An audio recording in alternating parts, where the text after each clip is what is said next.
Dear student, my self अनुराग कुमार तिवारी और आप सभी स्टूडेंट का विज्ञान गुरुकुल के ऑनलाइन पोर्टल पे मैं एक बार फिर से स्वागत करता हूं। तो आप देखेंगे कि आज हम लोग एक नए चैप्टर को यहां पर या फिर नए टॉपिक को स्टार्ट करने वाले हैं, ठीक है, जिसका नाम है लॉ ऑफ एक्सपोनेंट। ठीक है, क्योंकि अभी हम लोग बेसिक मैथमेटिक्स पढ़ रहे हैं तो आप देखेंगे कि जब हम लोग आगे चैप्टर्स पढ़ेंगे तो कई बार जब आप कैलकुलेशंस करेंगे तो कैलकुलेशन में एक्सपोनेंट फंक्शन या फिर एक्सपोनेंट के रूल हमें यूज करने पड़ेंगे। ठीक है, जो पावर्स के रूल होते हैं कि कब आपकी पावर्स ऐड हो जाती हैं, कब आपकी पावर्स सब्ट्रैक्ट हो जाती हैं, कब हम जो है कॉमन निकाल सकते हैं, कब हम पावर को डिस्ट्रीब्यूट कर सकते हैं, तो ये सारे के सारे जो है रूल्स अगर आपको मालूम होंगे तो आपके जो कैलकुलेशंस हैं उनको आप बड़ी आसानी से कर पाएंगे। और अगर आपके कैलकुलेशन आसानी से और अच्छे से कर पाएंगे तो आपके कैलकुलेशन मिस्टेक के चांसेस कम हो जाएंगे। ठीक है, तो यहां पर हम लोग जो है देख रहे हैं कि दैट इज ये जो टॉपिक है ये आपके जब आप कोई भी जो है टॉपिक पढ़ेंगे या फिर कोई भी क्वेश्चन होगा उसमें बीच बीच में आपको that is law of exponent की जरूरत पड़ेगी। ठीक है, इसलिए हम इस टॉपिक को बेसिक मैथमेटिक्स में कवर कर रहे हैं। ठीक है, तो मैं यहां पर बोलना चाहता हूं कि काफी लोग जो है आपके YouTube चैनल से हमारे जुड़ चुके हैं लाइव क्लासेज में। तो मैं जो भी नए यूजर्स हैं उनसे ये अपील करना चाहता हूं कि आप विज्ञान गुरुकुल के चैनल को लाइक करें, सब्सक्राइब करें और बेल बटन को क्या कर लें, दैट इज प्रेस कर लें, जिसकी हेल्प से आप जब भी जो है हमारे विज्ञान गुरुकुल पे ऑनलाइन क्लासेज होंगी तो उसके नोटिफिकेशन आपके पास पहुंच जाएंगे। ठीक है, और आप अपने जूनियर और सीनियर्स को भी विज्ञान गुरुकुल के यूट्यूब चैनल के बारे में बताएं और उनको भी बोले कि चैनल को सब्सक्राइब करें, क्योंकि यही जो आपका जो सब्सक्रिप्शन होता है, जो आप जो है हमारे वीडियो देखते हैं, यही एक टीचर का मोटिवेशन होता है। तो अगर हम जो है मोटिवेट होंगे तो हम आपको और अच्छा डिलीवर कर पाएंगे। ठीक है, तो अब हम लोग अपने लेक्चर को आज यहां पर क्या करते हैं, स्टार्ट करते हैं। और आज अपने टॉपिक का नाम है that is law of exponent. तो इस टॉपिक को हम लोग बिल्कुल जीरो लेवल से लेके दैट इज मैक्सिमम जो हाईएस्ट लेवल पर होगा वहां तक हम लोग क्या करने वाले हैं, लेके जाने वाले हैं। और यहां पर लोग बोल रहे हैं कि सर प्रेजेंट हो गए हैं, इंडिया पाकिस्तान का क्रिकेट मैच है और आप अपने लेक्चर को स्टार्ट करिए। ठीक है, चलो बेटा। कोहली जी बोल रहे हैं कि सर हम इंडिया पाकिस्तान का मैच नहीं देख रहे हैं, लेक्चर कर रहे हैं। ठीक है, वेरी वेरी गुड। ठीक है, और यही मोटिवेशन जो आज आप अपने साथ लेके आए हैं कि पढ़ाई को आप मैच के ऊपर आप जो है क्या कर रहे हैं, प्रायोरिटी दे रहे हैं। एक दिन बेटा आपको जरूर आपका सिलेक्शन होगा। ठीक है, यही कंटिन्यूटी आपको मेंटेन करनी है। ठीक है, अगर आप कंटिन्यूटी मेंटेन करेंगे तभी आप जो है चीजों को क्या कर सकते हैं, अचीव कर सकते हैं। और एक बार आप अच्छे मुकाम पे जब आप पहुंच जाएंगे तो आप देखेंगे कि फिर जिंदगी भर आपको क्या करना है, इंडिया पाकिस्तान का मैच तो देखना ही है। ठीक है, चलिए तो हम यहां पर अपने टॉपिक को स्टार्ट करते हैं। ठीक है, तो हमारे टॉपिक का नाम है that is law of exponent. मतलब एक्सपोनेंट मींस होता है पावर। पावर के जो रूल्स होते हैं कि कब पावर ऐड होने वाली है, कब पावर सब्ट्रैक्ट होने वाली है, उसके बारे में आज हम लोग पढ़ने वाले हैं। ठीक है, तो यहां पर मैं लिख रहा हूं that is nothing but the, मान लीजिए आपके पास एक्सपोनेंशियल फंक्शन जो है दैट इज मैंने लिखा a की पावर m। ठीक है, a की पावर m में ये जो a है ये आपका बेस कहलाता है। a की पावर m पे आपका जो a है इसको हम क्या बोलते हैं, बेस बोलते हैं। ठीक है, और ये जो m है दैट इज ये जो पावर में लिखा है इसको बोलते हैं एक्सपोनेंट। हम इसी के रूल पढ़ने जा रहे हैं, पावर के रूल पढ़ने जा रहे हैं। This is called exponent. This is exponent, या फिर शॉर्ट में इसको क्या भी बोल दिया जाता है, पावर भी बोल दिया जाता है। तो जनरली टेक्निकल भाषा में इसको हम लोग एक्सपोनेंट बोलते हैं और आमतौर की भाषा में इसको पावर बोल देते हैं। ठीक है, चलिए ठीक है। कोहली जी आप थैंक यू बोल रहे हैं, आपको थैंक यू की जरूरत नहीं है, बस आप इस तरह लगे रहिए। मैं श्योरिटी के साथ आपको बोल सकता हूं कि आपका 100% सिलेक्शन होगा। ठीक है, चलिए। सर आप बहुत अच्छा पढ़ाते हैं, thank you Abhishek, thank you. ठीक है, चलिए।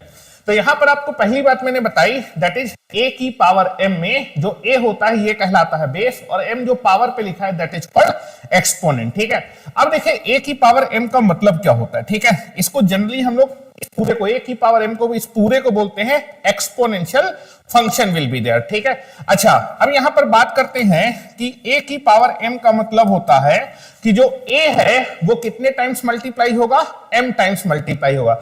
a की पावर m का मतलब होता है कि a कितनी बार मल्टीप्लाई है, m बार। तो a की पावर m का मतलब होता है कि जो a है वो कितनी बार मल्टीप्लाई होगा, m times. This is nothing but the m times, this is m times. ठीक है, जैसे आपके पास लिखा है 2 की पावर 3 लिखा हुआ है क्या लिखा हुआ है बेटा, 2 की पावर 3। तो 2 की पावर 3 का मतलब होगा कि 2 कितनी बार मल्टीप्लाई होगा, 3 बार मल्टीप्लाई होगा।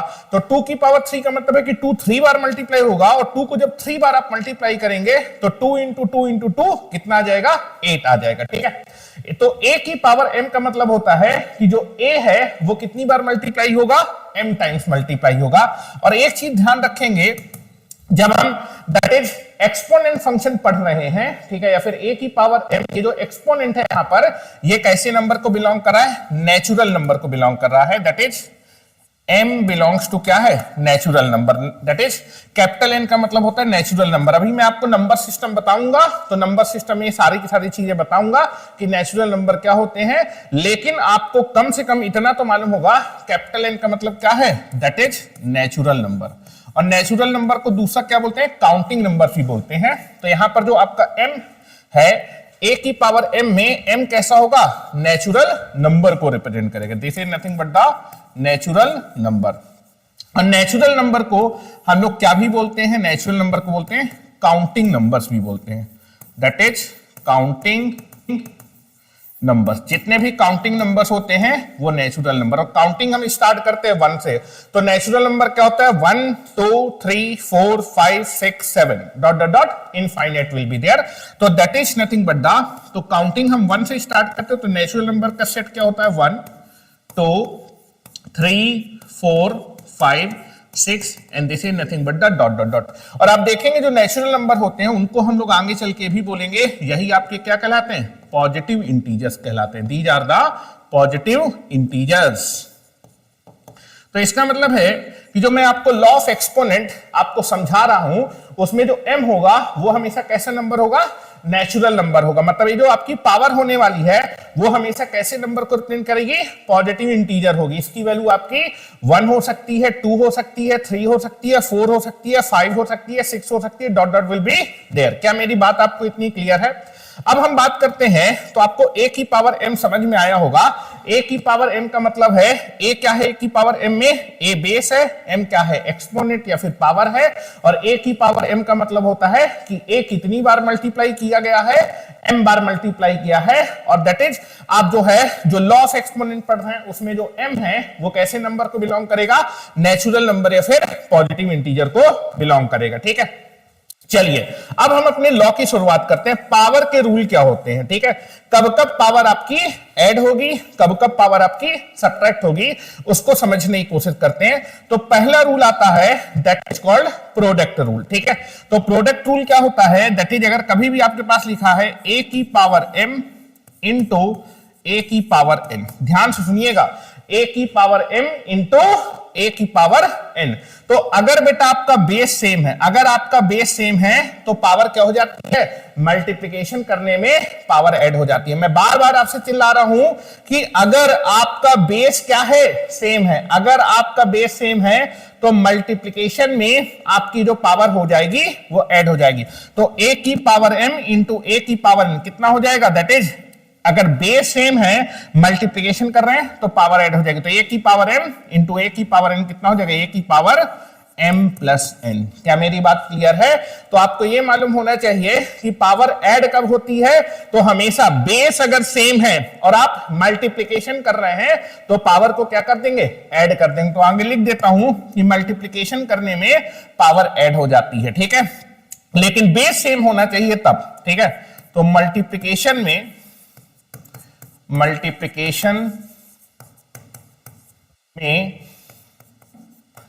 पावर ऐड हो जाती है, मल्टीप्लिकेशन में पावर ऐड हो जाती है। ठीक है, ऐड हो जाती है। क्या मेरी बात क्लियर है? मल्टीप्लिकेशन में पावर आपकी ऐड हो जाती है। कमेंट यहां पर बहुत अच्छा कर रहे हैं, विद कॉपी सर। हाँ, कॉपी के साथ बेटा जो है आप लिखते जाइए, सर मंडे से और भी क्लासेज के लेक्चर होंगे। बिल्कुल कोहली जी, मंडे से आपको मैंने अनाउंस किया था कि दैट इज 9th और 10th की क्लासेज स्टार्ट हो रही हैं, जिसमें पहली सीज आपकी 10th क्लास की होगी, ठीक है, क्योंकि 10th क्लास के आपके बोर्ड के एग्जामिनेशन है, इसलिए पहले 10th की क्लास स्टार्ट होंगी, उसके बाद आपकी 9th की क्लास स्टार्ट होंगी, ठीक है। दूसरा आपका जो रूल होता है दैट इज एक्सपोनेंट में डिवीजन रूल या फिर उसको बोलते हैं कोशेंट रूल। तो अगर आपके बेस सेम है और आप डिवाइड कर रहे हैं, ठीक है, तो अगर आपके बेस सेम है और आप डिवाइड कर रहे हैं तो पावर क्या हो जाती है, सब्ट्रैक्ट हो जाती है। जैसे एग्जांपल के तौर पे अगर लिखा हुआ है a की power m divided by a की पावर m, तो आप देखेंगे अगर आपका बेस सेम है और आपने डिवाइड कर दिया तो आपकी पावर क्या हो जाएगी, सब्ट्रैक्ट हो जाएगी। नीचे वाली जो पावर है वो ऊपर वाली पावर से सब्ट्रैक्ट होते हैं। a की power m divided by a की पावर n कितना हो जाएगा, a की पावर m माइनस n। तो ध्यान रखिएगा कि अगर बेस आपका सेम है और आप डिवीजन कर रहे हैं तो डिवीजन में पावर क्या हो जाती है बेटा, सब्ट्रैक्ट हो जाती है। क्या मेरी बात क्लियर है? तो यहां मैं बगल में लिख देता हूं, डिवीजन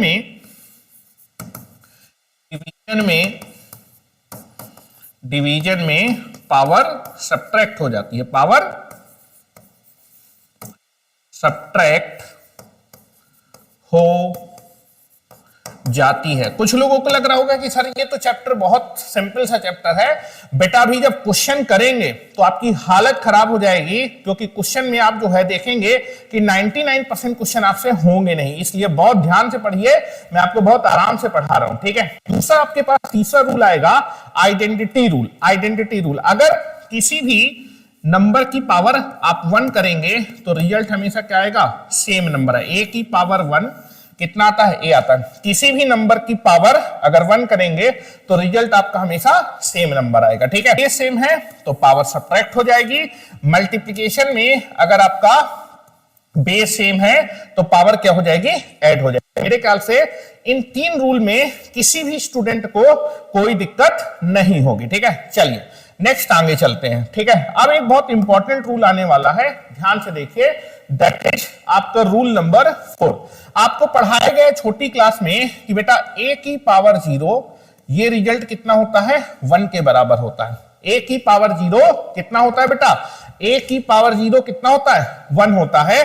लेकिन a की पावर 0 1 तभी होता है जब कंडीशन होती कि एक ऐसा नंबर होना चाहिए नॉन जीरो, मतलब a 0 के बराबर नहीं होना चाहिए। मतलब किसी नॉन जीरो नंबर की पावर में अगर 0 करेंगे तो रिजल्ट हमेशा कितना आएगा, 1 आएगा।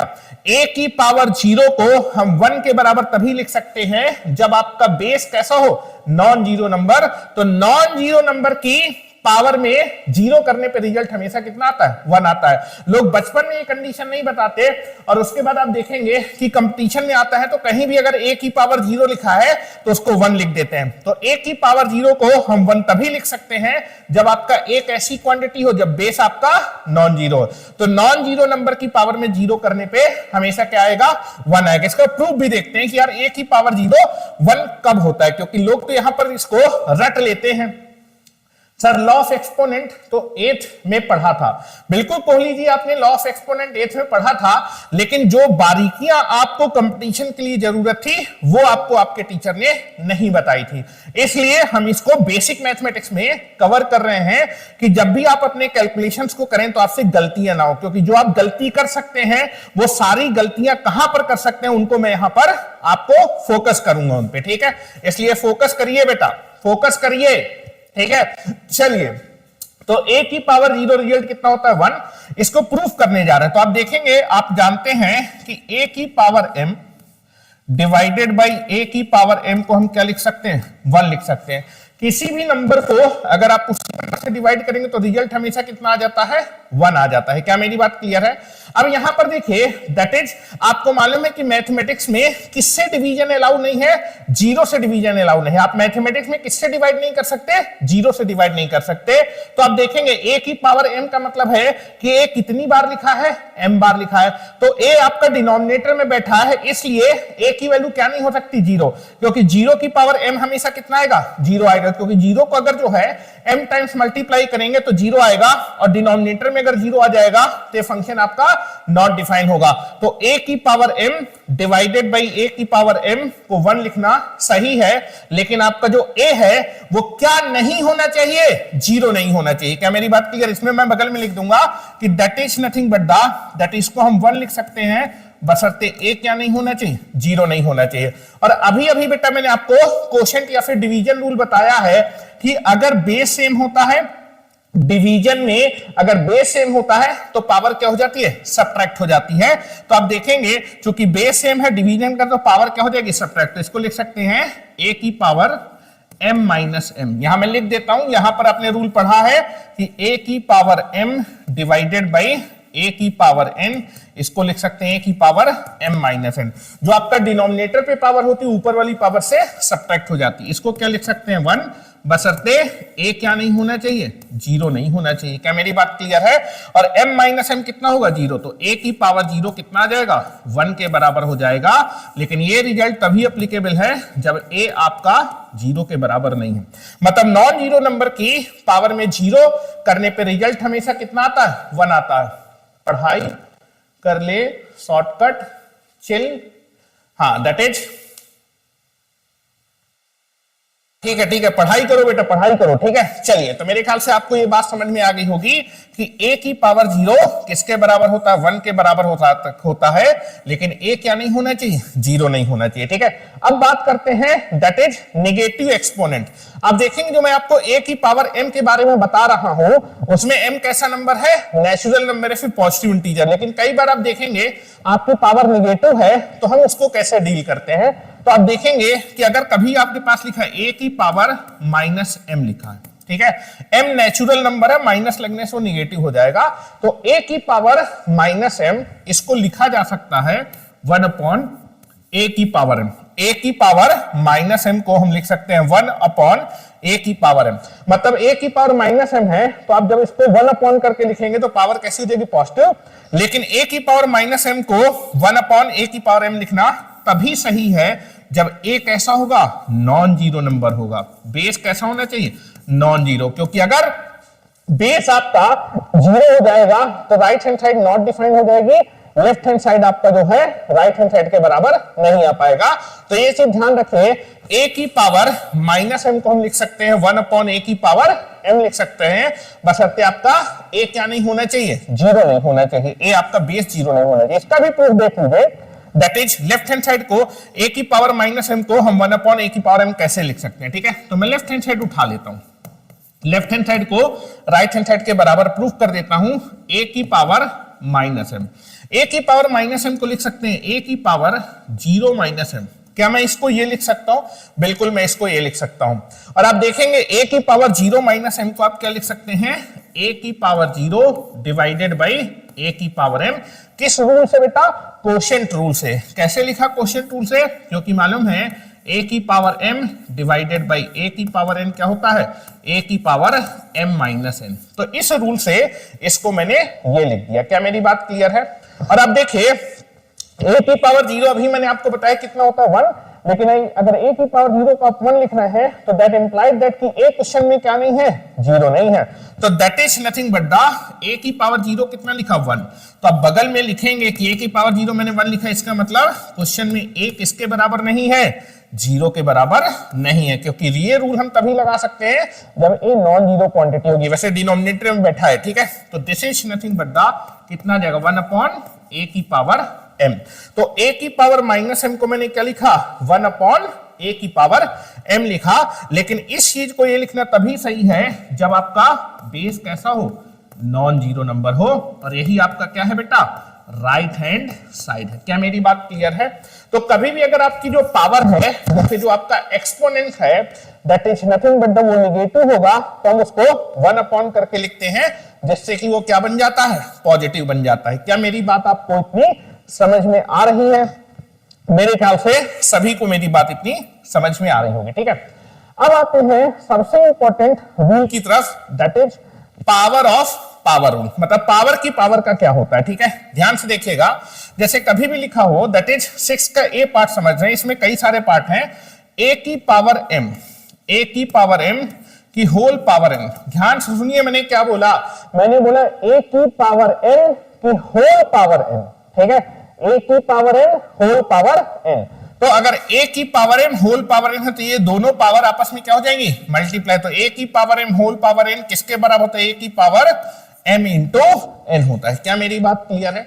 जैसे एग्जाम्पल के तौर पे इसको देख लेते हैं। एग्जाम्पल के तौर पे यहां पर मैं लिख देता हूं, जैसे एग्जाम्पल के तौर पे आपके पास मैंने लिखा, आपके पास लिखा है 2 की पावर 3 की होल पावर -2, इसकी वैल्यू आपको निकालनी है।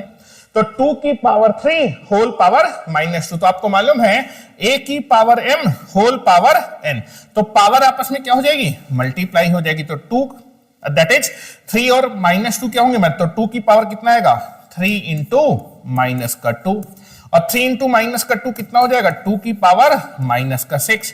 और अभी अभी आपने पढ़ा a की पावर माइनस m, तो इसको 1 अपॉन करके लिखेंगे तो a की पावर माइनस m को लिख सकते हैं 1 अपॉन a की पावर m। तो ये जो पावर है वो पॉजिटिव, जब भी मैं नेगेटिव एक्सपोनेंट होगा इसको 1 अपॉन करके लिखूंगा तो पावर को पॉजिटिव लिख दूंगा, ठीक है। और आपको मालूम है 2 की पावर 6 कितना होता है बेटा, sir where is the SB sir, बेटा SB सर मैंने बताया था कि आपके बच्चों के बोर्ड एग्जामिनेशन है तो आपकी ऑफलाइन क्लासेस में बिजी हैं, जल्दी SB सर भी बेटा आपसे मिलेंगे, ठीक है। आपको घबराना नहीं है, SB सर आपसे कुछ टाइम के बाद ऑनलाइन क्लासेस में मिलेंगे, ठीक है, और वो आपको बहुत अच्छे से पढ़ाएंगे, ठीक है। अब देखिए 2 की पावर 6 कितना होता है, 2 को कितनी बार मल्टीप्लाई करना है, 6 टाइम्स, ठीक है। तो 2 की पावर 6 कितना होता है, दैट इज 64 होता है। तो दैट इज 2 की पावर 3 की होल पावर -2 की वैल्यू कितनी आएगी, 1/64। अब बेटा देखो कुछ पावर्स याद कर लीजिए क्योंकि जरूरत पड़ेगी। जैसे 2 की पावर 0 कितना होता है, 2 की पावर 0 कोई पूछे तो कितना होता है, 2 की पावर 0 होता है 1। नॉन जीरो नंबर की पावर में 0 कितना होता है, 1। आपका a की पावर 0 1 के बराबर होता है, बस a 0 नहीं होना चाहिए, देखिए a 0 नहीं, तो 2 की पावर 0 कितना होगा, 1। 2 की पावर 1, किसी भी नंबर की पावर में 1 हमेशा वही ना, तो 2 की पावर 1 2 होगा। 2 की पावर 2, 2 की पावर 2 का मतलब 2 कितनी बार मल्टीप्लाई, 2 इंटू 2, 2 इंटू 2 4। 2 की पावर 3 कितना होता है बेटा, इसी तरह 2 को 3 बार मल्टीप्लाई करेंगे 8। 2 की पावर 4 कितना होता है, 2 की पावर 5 कितना होता है, 32। 2 की पावर 6 कितना होता है, 64। 2 की पावर 7 कितना होता है, दैट इज 128। 2 की पावर 8 कितना होता है बेटा, दैट इज 256। 2 की पावर 9 कितना होता है, 512। और 2 की पावर 10 कितना होता है बेटा, दैट इज 1024। तो बेटा 2 की पावर 10 तक बेटा आपको याद होना चाहिए, ठीक है, कंपटीशन में जरूरत पड़ती है। और 3 की पावर में कम से कम दैट इज 5 या फिर 6 तक आपको याद होना चाहिए। तो मैं लिख देता हूं, जैसे 3 की पावर 0 कितना होगा, 1। किसी भी नॉन जीरो नंबर की पावर में 0 करने पे 1, क्योंकि a की पावर 0 1 होता है, बस a 0 नहीं होना चाहिए, तो a तो 0 नहीं है सर, ठीक है। हाँ विहान तिवारी सर, हाँ दैट इज, हाँ बेटा बिल्कुल बिल्कुल बिल्कुल, आपको बहुत अच्छा समझ में आ रहा है, ठीक है सर। आप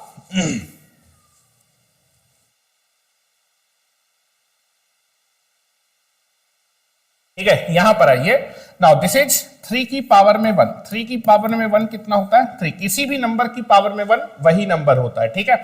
3 की पावर में 2 बेटा कितना होता है, दैट इज 9 होता है। 3 की पावर में 3 कितना होता है बेटा, होता है। 3 की पावर में 4 कितना होता है बेटा, 81 होता है।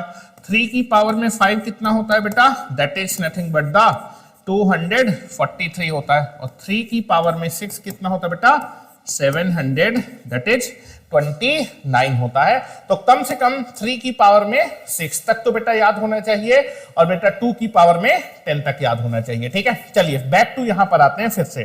तो मैंने आपको बताया a की पावर में m होल पावर n, इसमें क्या होता है, a की power m whole power n, तो पावर आपस में क्या हो जाती है, मल्टीप्लाई हो जाती है। एक नोट करके लिखिए, इंपॉर्टेंट बात लिखने जा रहा हूं, एक नोट करके लिखिए, इंपॉर्टेंट बात नोट करके लिख रहा हूं।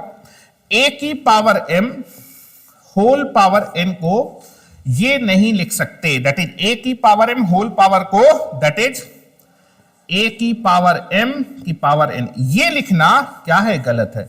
ये नंबर इस नंबर के बराबर नहीं होता, याद रखे। a की power m whole power n किसके बराबर नहीं होता है? a की पावर m की पावर n। यहां पर मैंने इसको अलग तरीके से रीड किया और इसको अलग तरीके से, इसको बोला मैंने a की पावर में m और m की पावर में n। ये एक अलग क्वांटिटी है और a की power m whole power n, ये दोनों क्वांटिटी गलत है। इसको ये लिखना गलत है, लिख दीजिए, ठीक है। इस चीज को ये नहीं लिख सकते, ठीक है। तो that is nothing but the, इस चीज को ध्यान रखिएगा, जब मैं इसकी वैल्यू निकालूंगा तो कुछ अलग आएगा और इसकी वैल्यू निकालूंगा अलग, इसलिए ये दोनों इक्वल नहीं होते, ठीक है। Because everyone is going to the behind do call coaching. ओहो, ठीक है। यहां पर हिमांशु बोल रहे हैं कि कई लोग ब्रांडेड कोचिंग की तरफ जाते हैं, लेकिन आप देखेंगे कि ब्रांड के पीछे भागते रहते हैं लेकिन सिलेक्शन नहीं होता। This is the quality content is provided by Vigyan Guru. Thank you very much Himanshu, thank you very much, ठीक है। तो यहां पर मैंने बोला कि दैट इज a की power m whole power n किसके बराबर नहीं होता? a की पावर m और m की पावर में n। जैसे एग्जाम्पल के तौर पे मैं आपको एक एग्जाम्पल देता हूं, ठीक है। नाउ एक बच्चे को मैंने बोला कि बेटा जरा इसकी वैल्यू निकालिए, 2 की पावर में 3 और 3 की पावर में 2। मैंने क्या बोला? 3 की पावर में, दैट इज 2 की पावर में 3 और 3 की पावर में 2। तो दो बच्चे थे, एक बच्चे का नाम था कल्लू और दूसरे बच्चे का नाम था लल्लू, ठीक है। एक बच्चे का नाम क्या था? कल्लू, ठीक है, और दूसरे बच्चे का नाम क्या था बेटा? लल्लू था, ठीक है। अब कल्लू ने इस चीज को कैसे कैलकुलेट किया? तो कल्लू ने क्या किया कि उसने बोला कि सर यार 2 की पावर में 3 और 3 की पावर में 2 निकालना है। उसने इस चीज को किसके बराबर लिख दिया? 2 की पावर में 3 की होल पावर में 2 लिख दिया। और सभी को मालूम है 2 की पावर में 3 कितना होता है? 8 होता है बेटा। 8 की पावर में 2 और 8 की पावर 2 कितना होता है? 8 2 बार मल्टीप्लाई होगा 64 आ जाएगा। तो कल्लू का जो आंसर है वो कितना आ गया? 64 आ गया। अब लल्लू ने बोला कि लल्लू से बोला गया कि इसी क्वेश्चन को बेटा आपको कैलकुलेट करना है। तो लल्लू ने क्या किया कि उसने बोला कि 2 की पावर में 3 और 3 की पावर में 2। तो इसको कैसे कैलकुलेट किया? तो आप देखेंगे 2 की पावर में 3 है और 3 की पावर में 2 है, तो उसने इसको कैलकुलेट किया 3 की पावर में 2। सबसे पहले उसने इसको कैलकुलेट किया, ठीक है। तो 3 की पावर में 2 कितना होगा? 9 होगा, तो दैट इज 2 की पावर 9। और बेटा सभी को मालूम है कि 2 की पावर 9 कितना होता है? दैट इज 512 होता है। कितना होता है? 512। अब आप ये मुझे बताइए कि दैट इज किसका आंसर सही है बेटा? कल्लू का आंसर सही है कि लल्लू का आंसर सही है? तो आप देखेंगे कि इसमें लल्लू का आंसर कैसा है? करेक्ट है, और ये जो कल्लू है उसका आंसर गलत है। क्या मेरी बात क्लियर है? क्यों गलत है? अब आप ये भी पूछेंगे सर इसका आंसर 64 क्यों गलत है? क्योंकि आप देखिए कल्लू ने क्या किया है, दैट इज 2 की पावर 3 की पावर 2 को उसने क्या लिख दिया? 2 की पावर 3 होल पावर 2। इस चीज को ये लिखा नहीं जा सकता, ये दोनों इक्वल नहीं होते। देखिए ऊपर मैंने लिखाया है a की पावर m की होल, दैट इज a की पावर m की पावर n, इसको दैट इज ये नहीं लिख सकते। लेकिन उसने क्या किया है? कल्लू ने 2 की पावर 3 की पावर 2 को क्या लिख दिया है? 2 की पावर 3 होल पावर 2 लिख दिया है, जो कि क्या होता है? ये दोनों इक्वल नहीं होते हैं, ये लिख दिया था। इसलिए हमारे that is nothing but the, Kallu का आंसर कैसा है? गलत है, और लल्लू का आंसर क्या है? करेक्ट है। क्या मेरी बात क्लियर है? तो अगर अगली बार से आपके पास आ जाए और आपसे बोला जाए कि आप कैलकुलेट करिए, ध्यान से देखिए, दैट इज 2 की पावर में 4 की पावर में 2, कोई बोले कि इसको कैलकुलेट करो, तो 2 की पावर में 4 और 4 की पावर में क्या लिखा है? 2। तो पहले मैं क्या करूंगा? दैट इज 4 की पावर 2 को कैलकुलेट करूंगा।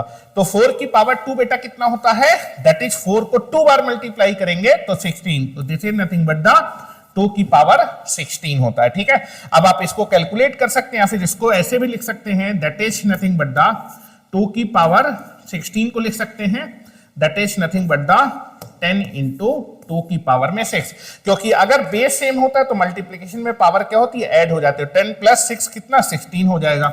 और 2 की पावर 10 कितना होता है? That is 1024। और 2 की पावर में 6 अभी मैंने बताया 64। बाकी आप इसको कैलकुलेट कर लीजिएगा या फिर इसको यहीं पर छोड़ दीजिए। क्या मेरी बात आपको समझ में आ रही है? Sir you are teaching well, ठीक है। विहान बस आप ऑनलाइन बने रहे, मैं आपको बता रहा हूं कि आपको मैथ से प्यार हो जाएगा बस आप जो है मेरी बातें सुनते जाइए, ठीक है। क्या इतनी बात आपको मेरी समझ में आ रही है? मेरे ख्याल से सभी को मेरी इतनी बात समझ में आ रही होगी कि 2 की पावर 3 और 3 की पावर 2 को हम इसके बराबर नहीं लिख सकते, क्योंकि लल्लू ने इसको इसके बराबर लिख दिया था, इसलिए ये चीज पॉसिबल नहीं है। ये स्टेप उसका गलत था और ये स्टेप गलत था, जिसकी वजह से उसका आंसर क्या है बेटा? गलत है। क्या मेरी बात क्लियर है? अब मैंने 6 का ए रूल बताया आपको कि ए की power m whole power n अगर लिखा हुआ है तो ये दोनों पावर आपस में क्या हो जाएंगी? मल्टीप्लाई हो जाएगी। अब हम 6 का बी रूल पढ़ रहे हैं, रूल नंबर बी, ठीक है। 6 का रूल नंबर बी पढ़ने जा रहे हैं, ठीक है। ध्यान दीजिएगा बेटा मेरी बातें। 6 का बी, आप देखेंगे जो मल्टीप्लिकेशन होता है, मल्टीप्लिकेशन में पावर क्या हो जाती है? डिस्ट्रीब्यूट हो जाती है। मल्टीप्लिकेशन में भी पावर डिस्ट्रीब्यूट हो जाती है और डिवीजन में भी आपकी पावर क्या हो जाती है? डिस्ट्रीब्यूट हो जाती है। जैसे आपके पास लिखा है a इंटू बी की होल पावर क्या लिखा है बेटा? c लिखा है। तो आपको मैंने बताया कि मल्टीप्लिकेशन में ये जो पावर होती है वो डिस्ट्रीब्यूट हो जाती है। ये जो पावर c है वो a के ऊपर भी आ जाएगी और ये पावर b के ऊपर भी आ जाएगी। तो जब भी मल्टीप्लिकेशन हो या फिर डिवीजन, जो रूल मल्टीप्लिकेशन के लिए ट्रू होते हैं वही रूल आपके डिवीजन के लिए भी आपके ट्रू होते हैं।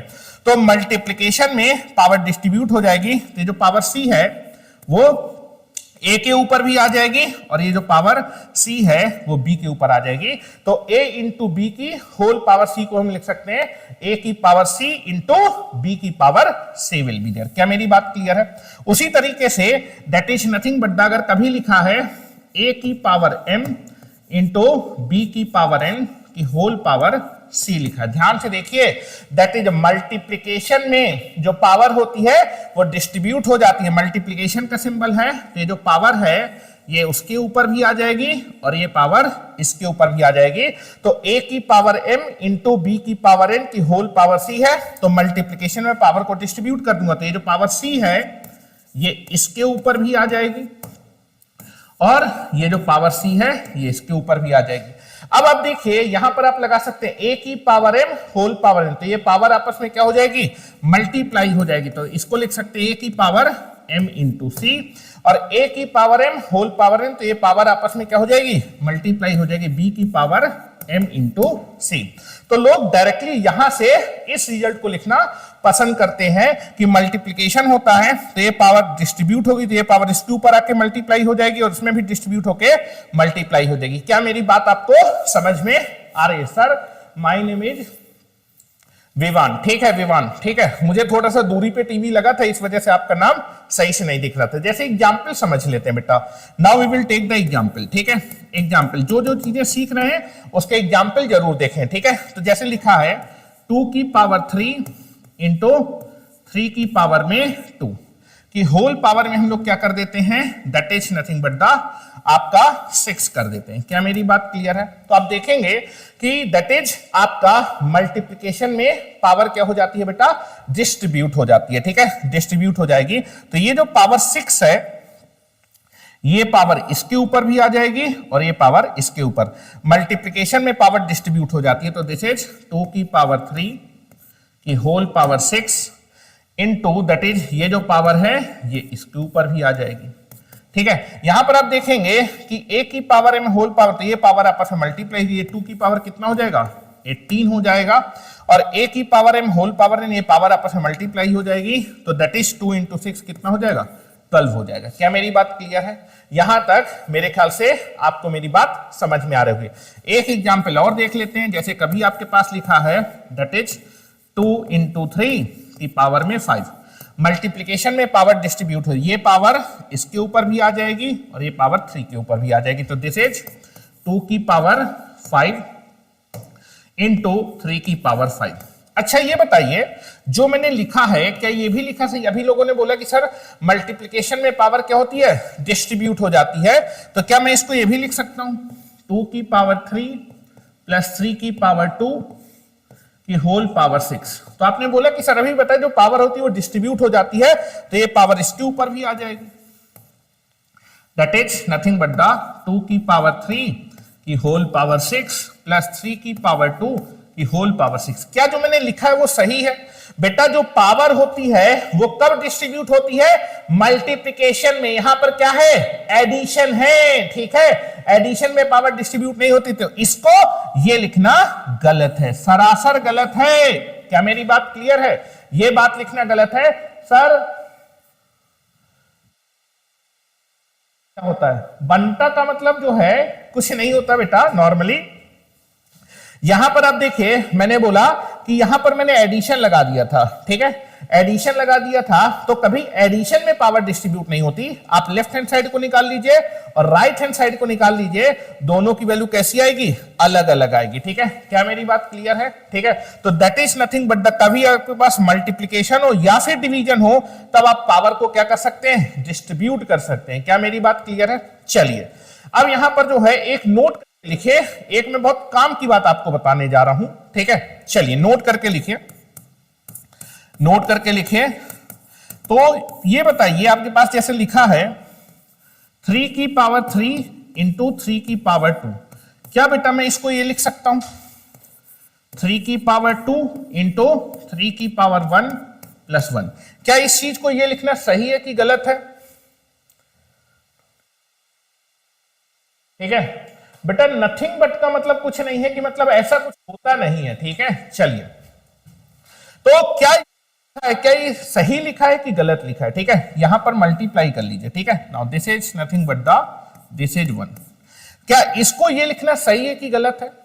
ठीक है, तो आप देखेंगे इसको ये लिखना गलत है, क्योंकि अगर मैं लेफ्ट हैंड साइड की वैल्यू निकालूंगा that is nothing but the, आपका नथिंग बट का मतलब है कि दैट इज ऐसा कुछ नहीं है, ठीक है। नाउ दैट इज 3 की पावर 3 इंटू 3 की पावर 2, तो 3 की पावर 3 कितना होता है? ये 27 होता है। और 3 की पावर 2, या फिर आप इसको ऐसे भी कैलकुलेट कर सकते हैं, अगर आपके बेस सेम है तो पावर ऐड हो जाती है, तो 3 की पावर में 3 प्लस 2 आ जाएगा, तो 3 की पावर में 5, और 3 की पावर 5 अभी अभी बेटा मैंने आपको निकाल के बताया था, कितना आएगा? 243 आएगा। राइट हैंड साइड को भी कैलकुलेट कर लेते हैं, तो राइट हैंड साइड को कैलकुलेट करेंगे, 3 का स्क्वायर कितना हो जाएगा? 9, और ये 3 की पावर 1 कितना होगा? 3 इंटू में 1, और 1 से किसी भी नंबर को मल्टीप्लाई करेंगे तो वही नंबर आता है, 3 इंटू 9, और ये कितना हो जाएगा?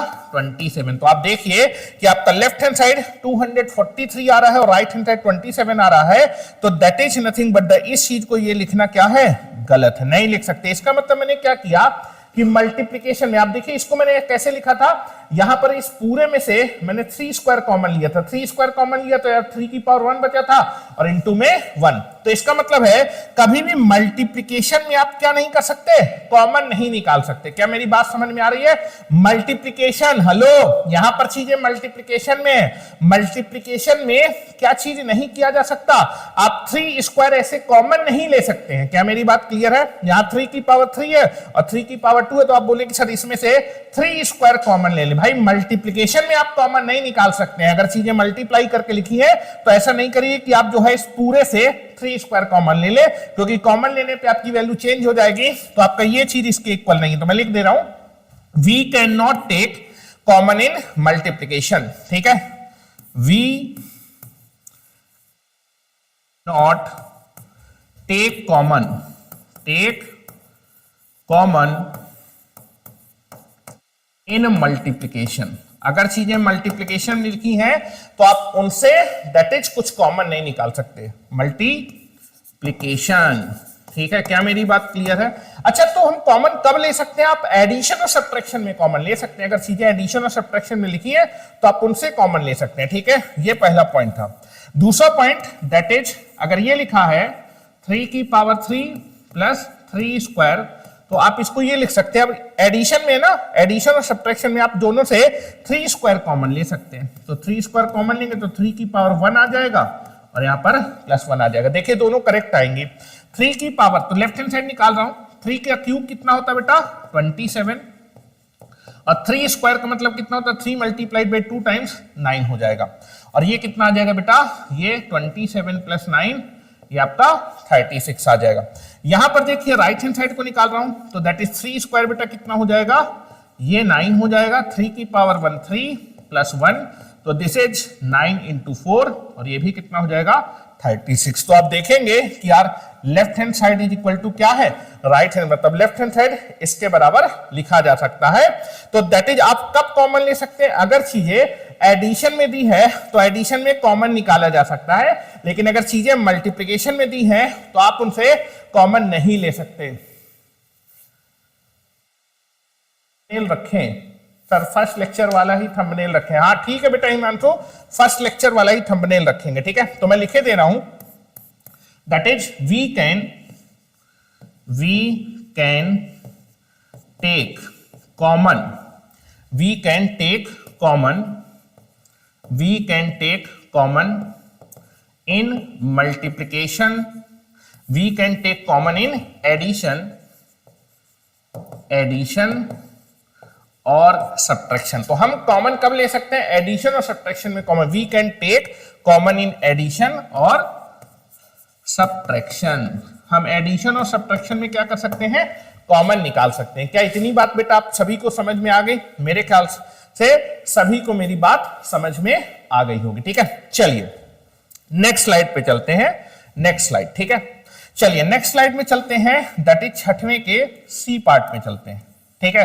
मैंने अभी बताया कि दैट इज आपका चाहे मल्टीप्लिकेशन हो चाहे डिवीजन, तो मल्टीप्लिकेशन में मैंने बता दिया था, डिवीजन में भी पावर डिस्ट्रीब्यूट हो जाती। कभी आपके पास लिखा हो a by that is nothing but the a by b की होल पावर क्या लिखा है, c लिखा है। तो दैट इज डिवीजन हो चाहे मल्टीप्लिकेशन, पावर डिस्ट्रीब्यूट हो जाएगी। तो ये जो पावर है ये न्यूमरेटर में भी आ जाएगी और ये पावर आपकी डिनोमिनेटर में। तो a बाई बी की होल पावर c को लिख सकते हैं a की पावर में c डिवाइडेड बाई b की पावर में c।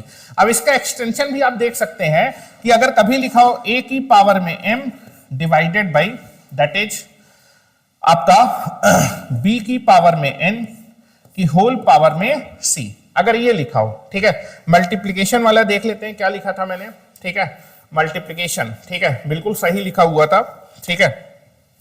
तो अगर आपके पास दैट इज मल्टीप्लिकेशन हो या फिर डिवीजन, ठीक है, तो मल्टीप्लिकेशन और डिवीजन में पावर डिस्ट्रीब्यूट हो जाती है, तो ये जो पावर सी है ये न्यूमरेटर के ऊपर भी आ जाएगी और ये पावर डिनोमिनेटर में भी डिस्ट्रीब्यूट हो जाएगी। तो इसको लिख सकते हैं a की पावर m की होल पावर c और दैट इज b की पावर n की होल पावर c। अब आपको मालूम है a की power m whole power n, तो पावर आपस में क्या हो जाएगी बेटा, मल्टीप्लाई हो जाएगी। और यहां भी a की power m whole power n, तो पावर आपस में क्या हो जाएगी, मल्टीप्लाई हो जाएगी। तो दैट इज आपको कुछ लोग इसको डायरेक्ट भी याद करते हैं कि चाहे मल्टीप्लिकेशन हो चाहे डिवीजन, पावर आपकी न्यूमरेटर और डिनोमिनेटर दोनों में डिस्ट्रीब्यूट हो जाएगी। तो ये पावर इसके ऊपर भी आ जाएगी, ये पावर इसके ऊपर आ जाएगी, यहां पर पावर मल्टीप्लाई करके डायरेक्टली रूल भी क्या कर देते हैं, अप्लाई कर देते हैं। क्या इतनी बात बेटा सभी को समझ में आ रही है, ठीक है। चलिए जैसे एग्जाम्पल देख लेते हैं, now we will take the example. कोई भी चीज पढ़ें उसका एग्जाम्पल जरूर देखेंगे, ठीक है। चलिए तो यहां पर आप देखेंगे जैसे कभी लिखा हो आपके पास दैट इज 2/3 की होल पावर में 4 लिखा है, ये लिखा हुआ है, तो दैट इज डिवीजन में पावर क्या होगी, डिस्ट्रीब्यूट। तो ये जो पावर 4 है ये न्यूमरेटर में भी आ जाएगी और डिनोमिनेटर में भी आ जाएगी। तो इसको लिख सकते हैं 2 की पावर 4 डिवाइडेड बाई 3 की पावर 4। और कभी अगर ये लिखा हुआ बेटा that is nothing but that is 2 की पावर में 3 डिवाइडेड बाई 3 की पावर में 4 की होल पावर में क्या लिखा है, 5, ये मान लीजिए लिखा है। तो आपको मालूम है कि डिवीजन में जो पावर होती है वो क्या हो जाती है, डिस्ट्रीब्यूट हो जाती है। तो ये पावर न्यूमरेटर में भी आ जाएगी और ये पावर आपकी डिनोमिनेटर में ही आ जाएगी। तो 2 की पावर 3 की होल पावर 5 और ये जो पावर है ये डिनोमिनेटर 3 की पावर 4 की होल पावर 5। अब देखिए पावर जो है a की power m whole power n, तो पावर मल्टीप्लाई हो जाएगी, ठीक है। तो 3 इंटू 5 कितना हो जाएगा, 15 हो जाएगा। और यहां भी a की पावर m होल पावर, तो ये पावर मल्टीप्लाई होगी, 4 इंटू 5 कितना हो जाएगा, 20 हो जाएगा। तो 3 की पावर कितना हो जाएगा, 20 विल बी देयर। क्या इतनी बात बेटा सभी को मेरी समझ में आ रही है? सभी लोग बोल रहे हैं सर चैनल का लोगो बार बार चेंज मत करिए, ठीक है बेटा। चैनल का लोगो आपका बार बार चेंज नहीं होगा, चैनल का लोगो बेटा फिक्स हो चुका है, ठीक है। चलिए ओके, तो मेरे ख्याल से सभी लोग बोल रहे हैं कि इतनी बात बेटा सभी बच्चों को समझ में आ रही है, ठीक है। अब यहां पर हम लोग जो है 6 का सी पार्ट देख चुके हैं, अब मैं आपको एक जो है 6 का डी पार्ट बता रहा हूं, ठीक है, 6 का डी पार्ट, ठीक है, 6 का डी पार्ट। देखिए इनका उल्टा भी आपका ट्रू होगा। जैसे कभी आपके पास ये लिखा हो कि चाहे मल्टीप्लिकेशन हो चाहे डिवीजन, मल्टीप्लिकेशन और डिवीजन में अगर बेस अलग अलग है, आपका बेस अलग अलग है, तो जितनी पावर कॉमन होती है उसको कॉमन लिया जा सकता है। जैसे मान लीजिए लिखा है a की पावर m इंटू बी की पावर m। तो यहां पर आप देखेंगे कि मल्टीप्लिकेशन है लेकिन बेस कैसा है, अलग अलग, लेकिन पावर कैसी है, सेम। तो मल्टीप्लिकेशन में अगर बेस अलग अलग है, अगर पावर सेम है, तो इस पावर को, जितनी पावर सेम होगी उस पावर को कॉमन लिया जा सकता है। तो a की पावर m इंटू बी की पावर m, इसको लिख सकते हैं a इंटू बी की होल पावर m। क्या मेरी बात क्लियर है? क्या बेटा मेरी बात क्लियर है? मल्टीप्लिकेशन में अगर बेस अलग अलग है और पावर सेम है, तो जितनी पावर सेम है उतनी पावर को क्या किया जा सकता है, कॉमन लिया जा सकता है। तो a की पावर m इंटू b की पावर m को हम लिख सकते हैं, कितनी पावर सेम है, m पावर सेम है, तो पूरे से कॉमन आ जाएगा। तो दैट इज, जब कॉमन आएगा तो यहां पर 1 बचेगा, यहां पर 1 बचेगा, a इंटू बी की होल पावर m। उल्टा भी लगा के देखें तो सेम आएगा, ठीक है। अगर कभी ये लिखा है a की पावर mc इंटू b की पावर n इंटू c, क्या मेरी बात क्लियर है? आप देखेंगे मल्टीप्लिकेशन में बेस अलग अलग है, जितनी पावर क्या है, कॉमन है, उतनी पावर को मैं क्या कर सकता हूं, कॉमन निकाल सकता हूं। तो a की पावर m इंटू सी इंटू बी की पावर में n इंटू सी, जितनी पावर सेम होगी मल्टीप्लिकेशन में, बेस अगर अलग अलग है तो कॉमन, तो c कॉमन आ जाएगा। तो a की पावर m इंटू बी की पावर n की होल पावर c। क्या इतनी बात क्लियर है सभी को? यस सर, सभी लोग बोल रहे हैं yes sir, very good very good very good, ठीक है। अच्छा, जो चीज मल्टीप्लिकेशन में एप्लीकेबल है वो आपकी डिवीजन में भी एप्लीकेबल है। जैसे कभी लिखा है a की power m divided by b की पावर में m, तो डिवीजन में बेस अलग अलग है लेकिन जितनी पावर आपकी क्या होगी, सेम होगी, ठीक है, उतनी पावर को कॉमन ले सकते हो। तो a की power m divided by b की पावर m को लिख सकते हैं ab की होल पावर m। क्या मेरी बात क्लियर है? उसी तरह a की power m into c, b की पावर n इंटू सी, डिवीजन में आपका बेस अगर अलग अलग है तो जितनी पावर कॉमन है उसको बाहर लिया जा सकता है, कॉमन लिए, तो a की power m divided by b की power n whole power c। क्या मेरी बात क्लियर है? यहां तक सभी को मेरी बात समझ में आ रही होगी, ठीक है। चलिए अब कुछ एग्जाम्पल भी देख लेते हैं बेटा इसके। Now we will see the some example. इसके बेटा मैं कुछ एग्जाम्पल भी देख लेता हूं। जैसे कभी लिखा हो आपके पास दैट इज 2 की पावर 2 इंटू 3 की पावर 2, तो चाहे आपके पास दैट इज मल्टीप्लिकेशन में बेस अलग अलग है, लेकिन मल्टीप्लिकेशन में बेस अलग अलग है, अगर पावर क्या है, सेम है, तो जितनी पावर सेम है उसको कॉमन है। तो कितनी पावर सेम है, 2 पावर, तो इसको लिख सकते हैं 2 की पावर 2 इंटू 3 की पावर 2, इसको लिख सकते हैं 2 इंटू 3 की होल पावर 2। और ये कितना, 3 इंटू 2 कितना हो जाएगा, 6 का होल स्क्वायर। और 6 का होल स्क्वायर क्या होगा, 6 को 2 बार मल्टीप्लाई करेंगे कितना आ जाएगा, 36 आ जाएगा। उसी तरह अगर कभी लिखा है 2 की पावर में 3 इंटू 3 की पावर में 6, ये लिखा हुआ है बेटा, ठीक है। तो आप देखेंगे कि बेस अलग अलग है लेकिन मल्टीप्लिकेशन में जितनी पावर क्या होगी, सेम होगी, से जितनी पावर सेम होगी वो कॉमन आ जाएगी। तो यहां पर आप देखिए 6 को लिख सकता हूं दैट इज 2 की पावर में 2, ठीक है, और 6 को लिख सकते हैं दैट इज आपका this is nothing but the 2 into 3। क्या मेरी बात क्लियर है? और यहां पर मैं लिख देता हूं 2 इंटू 1। तो आप देखिए बेस अलग अलग है लेकिन मल्टीप्लिकेशन जितनी पावर सेम है, कितनी पावर सेम है, 2 पावर सेम है, तो 2 पावर को बाहर निकालते हैं, यहां पर आ जाएगा 2 की पावर 1 इंटू 3 की पावर में 3 की होल पावर में कितना आ जाएगा, 2 आ जाएगा। क्या मेरी बात क्लियर है? और आप देखिए यहां पर दैट इज 2 की पावर 3 बेटा कितना हो जाएगा, 27, और 2 की पावर 1 कितना हो जाएगा, 2। तो this is nothing but the 2 into 27 की होल पावर में 2, और 27 इंटू 2 कितना हो जाएगा, दैट इज 54 का होल स्क्वायर। क्या मेरी बात समझ में आ रही है? क्या सभी को मेरी बात क्लियर है? मेरे ख्याल से सभी स्टूडेंट को मेरी बात क्लियर होगी कि मल्टीप्लिकेशन में जब बेस अलग अलग होता है तो जितनी पावर कॉमन होती है उतनी पावर को आप क्या कर सकते हैं, बाहर ले सकते हैं। क्या मेरी बात क्लियर? यहां पर कितनी पावर सेम थी बेटा, that is nothing but the, अरे सॉरी फॉर दैट, यहां पर थोड़ा सा बात गलत होगी, यहां मैंने गलत लिख दिया था, 3 पावर सेम है, इसको लिख सकते हैं 2 की पावर 3 इंटू 1, और इसको लिख सकते हैं बेटा 3 की पावर में 3 इंटू 2। क्या मेरी बात क्लियर है? थोड़ा सा कैलकुलेशन मिस्टेक हो गया था, हमने 2 लिख दिया था, ठीक है, 2 की पावर 3 था। यहां पर आप देखिए कितनी, दैट इज बेस अलग अलग है, मल्टीप्लीकेशन जितनी पावर सेम होगी, कितनी पावर सेम है, 3 पावर, तो उसको कॉमन निकालिए, तो 2 की पावर में 1 इंटू 3 की पावर में 2 की होल पावर में कितना आ जाएगा 3। और बेटा ये कितना होगा, 2 की पावर 1 2 हो जाएगा, 3 की पावर 2 कितना हो जाएगा 9 की पावर में 3, तो कितना आ जाएगा बेटा 18 की पावर में 3 आ जाएगा। क्या इतनी बात क्लियर है? और सेम चीज आपकी डिवीजन में भी एप्लीकेबल है, उसको भी लगा सकते हैं। जैसे फॉर एग्जांपल मैं आपसे बोल दूं that is nothing but the 2 की पावर में 2 डिवाइडेड बाई 3 की पावर में 2। तो आप देखिए कि बेस अलग अलग डिवीजन कर रहा है, तो जितनी पावर सेम होगी बाहर आ जाएगी, तो इसको लिख सकते हैं 2/3 का होल स्क्वायर, ठीक है। और यहां पर देखिए दैट इज लिखा हुआ है 2 की पावर में 3 डिवाइडेड बाई 3 की पावर में 6, तो इसको लिख सकते हैं दैट इज 2 की पावर में 3 इंटू 1 एंड दैट इज 3 के 6 को लिख सकते हैं 3 इंटू 2। तो डिवीजन में बेस अगर अलग अलग है तो जितनी पावर सेम है, कितनी पावर सेम है, 3 पावर सेम है, तो इसको लिख सकते हैं 2 की पावर में 1 डिवाइडेड बाई 3 की पावर में 2 की होल पावर में 3, और 2 की पावर 1 2 होगा और 3 की पावर में 2 9 होगा कि होल पावर में 3।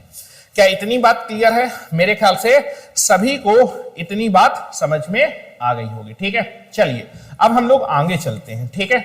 चलिए next, fractional power rule, that is the very very important point, fractional power rule, ठीक है। तो हमारे रूल थोड़ी देर में खत्म होने वाले हैं और उसके बाद हम लोग अपने क्वेश्चंस को स्टार्ट करेंगे, जो कि आपको मैंने जो भी फार्मूले बताए हैं उन पे बेस्ड होंगे, ठीक है। तो आप देखेंगे कि जो आपके पास रूल नंबर 6 था उसमें मैंने कितने पॉइंट लिखे थे, 4 पॉइंट लिखे थे। अगर मैं सभी को समराइज कर दूं तो समराइज करूंगा तो एक ही बार में सारी चीजें हो जाएंगी, तो मैं लिख देता हूं, देखो समराइज कर देता हूं।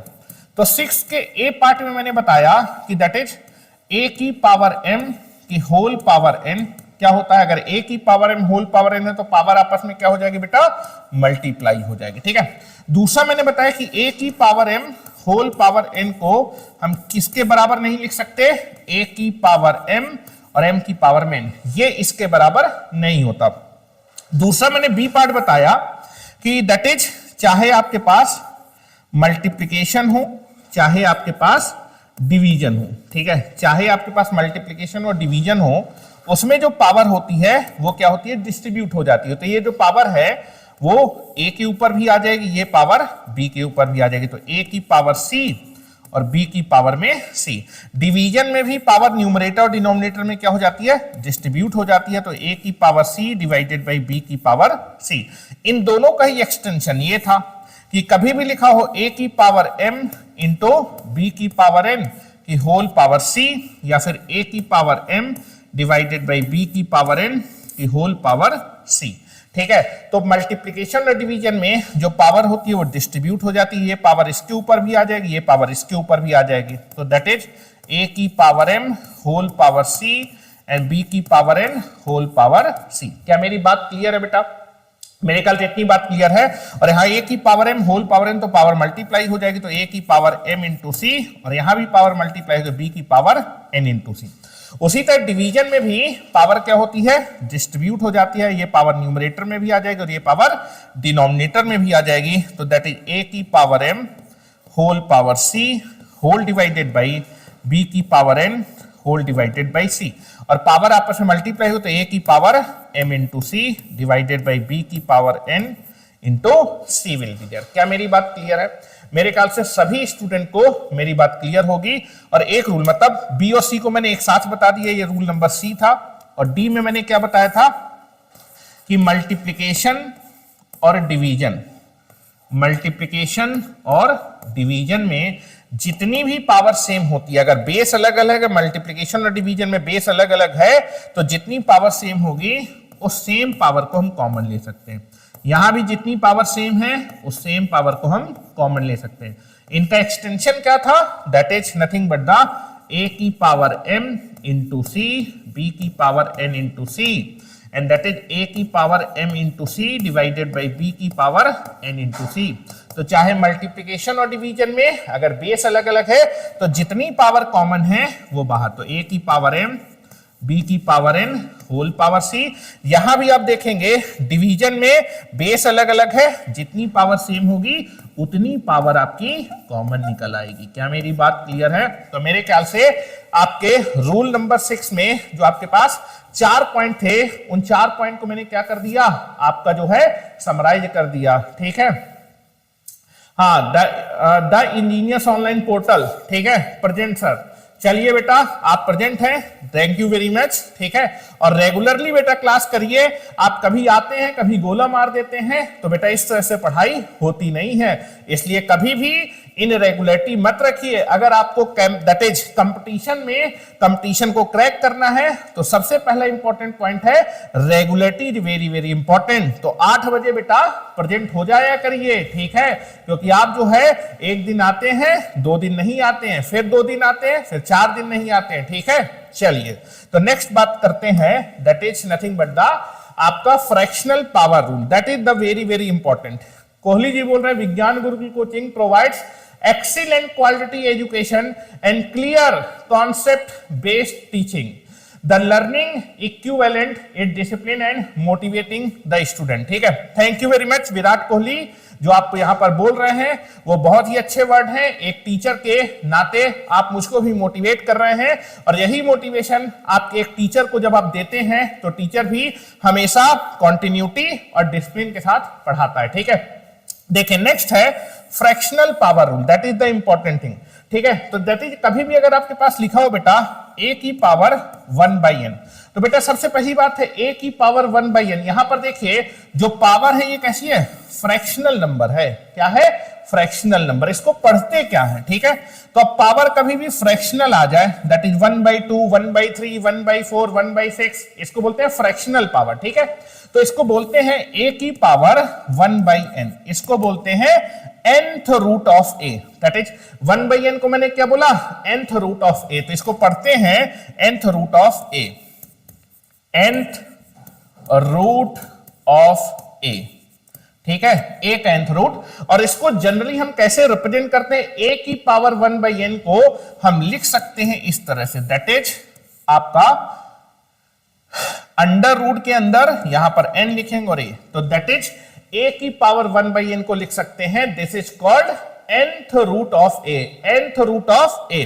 लेकिन बेटा इस चीज को हम ऐसे तभी लिख सकते हैं जब आपका जो n है वो कैसा नंबर होना चाहिए, नेचुरल नंबर होना चाहिए, और साथ ही साथ आपका जो है 2 से बड़ा होना चाहिए। तो इस चीज को इस तरह से रिप्रेजेंट तभी किया जा सकता है जब n आपका कैसा हो, जो n है वो आपका नेचुरल नंबर हो, मतलब पॉजिटिव इंटीजर है, और साथ ही साथ n की वैल्यू 2 या फिर 2 से बड़ी होनी चाहिए। तो दैट इज लिख रहा हूं where n belongs to natural number होना चाहिए, और n की वैल्यू 2 या फिर 2 से बड़ी होनी चाहिए, क्योंकि नेचुरल नंबर में तो 1 आता है। ठीक है, तो दैट इज आपका जो है n नेचुरल नंबर का मतलब है कि दैट इज, और दैट इज 2 से बड़ा या फिर उसके बराबर, मतलब 2 हो सकता है, 3 हो सकता है, 4 हो सकता है, मतलब यहां पर दैट इज 1/2, 1/3, 1/4, 1/6। तो अगर आपके पास a की पावर 1/2 लिखा है तो इसको लिख सकते हैं that is square root of a will be there.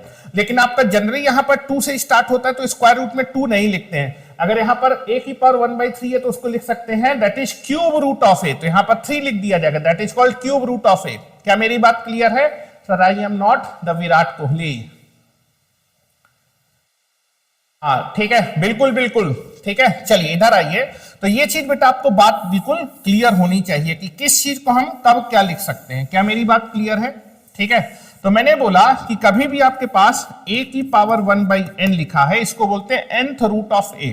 तो इस चीज को हम जो है लिख सकते हैं दैट इज a की पावर 1/n को लिख सकते हैं nth रूट ऑफ a। लेकिन इस चीज को ये लिखना तभी सही है जब ये जो n है वो नेचुरल नंबर होना चाहिए और n की वैल्यू 2 या फिर 2 से बड़ी होनी चाहिए। ठीक है, तो यहां लिख देता हूं n कैसा नंबर होना चाहिए, where n belongs to natural number होना चाहिए और n की वैल्यू 2 या फिर 2 से बड़ी होनी चाहिए। जैसे एग्जाम्पल के तौर पे बात करते हैं, एग्जाम्पल के तौर पे। ठीक है, तो जैसे कभी लिखा है आपके पास 2 की पावर 1/3, ठीक है, क्या लिखा है, दैट इज, इसको लिख देते हैं, ये लिखा है 8 की पावर 1/3, ठीक है।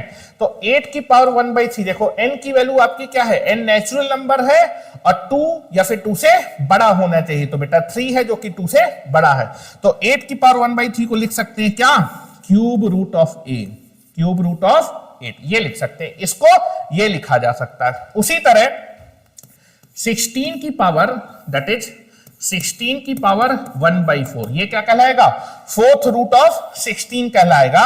देखिए n आपका नेचुरल नंबर है, उसकी वैल्यू आपकी 2 या फिर 2 से बड़ी होनी है, तो 4 तो 2 से बड़ा होता है, ठीक है। तो इसको लिख सकते हैं 16 root of, that is fourth root of 16 को लिख सकते हैं, जैसे इस तरह से प्रिंट करते हैं, fourth root of 16।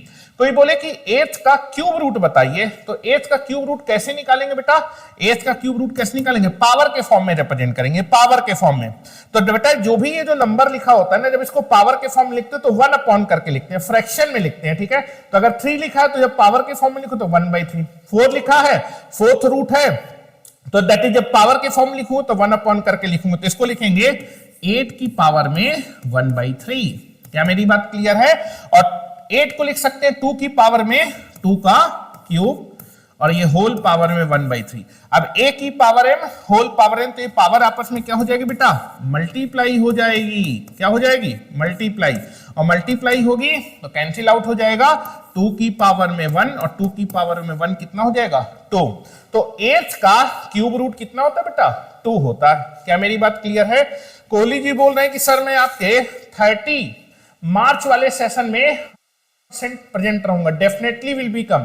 Virat Kohli बेटा आपका स्वागत है, मुंह से मेरे विराट कोहली निकल रहा है, सॉरी फॉर दैट, कोहली आपका 100% आपका स्वागत है। Sir what is your name, Vivan, my name is Anurag Tiwari, और मैं लगभग पिछले 15 सालों से बेटा दैट इज कोटा में मैथमेटिक्स टीच कर रहा था, बहुत ही बड़े इंस्टीट्यूट में, ठीक है। लेकिन मैं यूपी से बिलोंग करता हूं, और दैट इज अब मेरा मोटिवेशन एक ही रह गया है कि मैं अपने क्षेत्र के लिए कुछ चीजें करना चाहता हूं, तो now I am in Shahjahanpur for the mathematics, ठीक है। चलिए अब जैसे आपसे बोला जाए कि फोर्थ रूट ऑफ 16 निकालिए, तो देखिए फोर्थ रूट लिखा है ना, तो जब इसको मैं पावर के फॉर्म में लिखूं तो 1/4 करके लिखूंगा, तो दिस इज 16 की पावर में 1/4। क्या मेरी बात क्लियर है। अब आप देखेंगे आप 16 को 2 की पावर में लिख सकते हैं, क्या लिख सकते हैं, 16 को 2 की पावर में 4 की होल पावर में 1/4, ठीक है। और a की power m whole power n, तो ये पावर आपस में क्या हो जाएगी बेटा, मल्टीप्लाई हो जाएगी, तो this is nothing but the 2 की पावर में 4 इंटू 1/4, 4 से 4 कट जाएगा, 2 की पावर 1, और किसी भी नंबर की पावर में 1 क्या होता है, सेम नंबर होता है। तो 16 का अगर फोर्थ रूट निकाला जाएगा तो कितना आएगा, 2 ही आएगा। क्या मेरी बात क्लियर है। Sir I am from Banaras, sir when you will be come in the Varanasi, ठीक है बेटा। विवान में वाराणसी तो नहीं आऊंगा, ठीक है, लेकिन आप ऑनलाइन हमारे साथ कनेक्ट रहे, मैं आपका पूरा का पूरा जो जेई का सिलेबस है वो ऑनलाइन भी कंप्लीट कराने वाला हूं, और A to Z मैं मान के चल रहा हूं कि आपको कुछ नहीं आता, 100% जिस लेवल पे ऑफलाइन की क्लासेज होंगी उसी लेवल पे ऑनलाइन क्लासेज होंगी। This is the that is commitment of the विज्ञान गुरुकुल, ठीक है। चलिए आइए यहां पर आते हैं, जैसे मान लीजिए कभी आपके पास लिखा हो दैट इज 32 की पावर में 1/5, तो इसको क्या लिखेंगे, ये कहलाएगा फिफ्थ रूट ऑफ 32, इसको लिख सकते हैं that is fifth root of 32। कोई बोले कि 32 का फिफ्थ रूट निकालो, तो पावर में कन्वर्ट कर दो, तो जब भी ये आप जो है जब भी फिफ्थ रूट लिखा होगा तो जब इसको पावर के फॉर्म में लिखे तो 1 अपॉन करके लिखें, 32 की पावर में कितना हो जाएगा, 1/5। क्या मेरी बात क्लियर है। 32 को 2 की पावर में लिख सकते हैं, 2 की पावर में 5 की होल पावर में 1/5। अब a की पावर m होल, तो ये पावर आपस में मल्टीप्लाई हो जाएगी, तो 2 की पावर 5 इंटू 1/5, ये से कैंसिल आउट हो जाएगा, तो आंसर जाएगा 2 की पावर 1, और किसी की पावर 1 सेम नंबर होता है। क्या मेरी बात क्लियर है।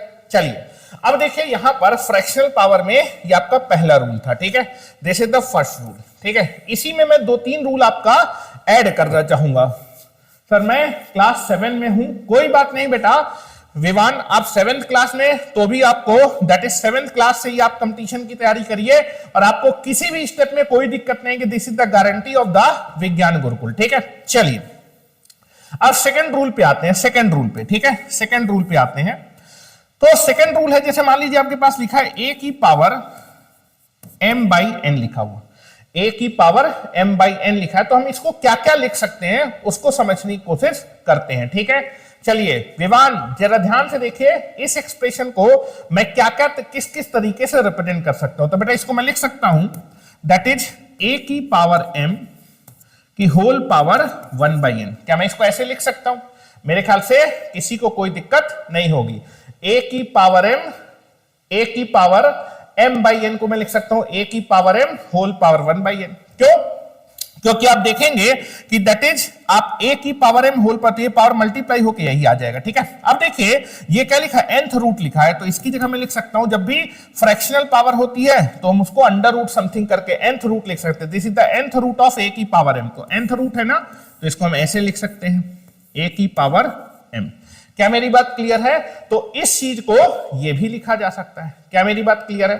अब जरा ध्यान से देखिए, इसी चीज को और स्टूडेंट कैसे भी लिख सकता है, a की पावर m बाई n। इसको मैं क्या भी लिख सकता हूं, इसको ये लिख सकता हूं a की पावर 1 बाई n की होल पावर m, ऐसे भी लिख सकता हूं। और ये क्या लिखा है, nth रूट ऑफ a, तो दिस इज, इसकी जगह लिख देता हूं nth रूट ऑफ a का होल पावर m। क्या मेरी बात क्लियर है?